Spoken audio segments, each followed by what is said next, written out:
லட்சம் பூக்கள் ஒன்றாக பூத்ததே.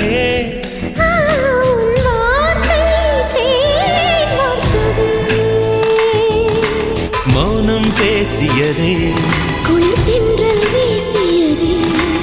ஏழை தேடிய ராணி நீ என்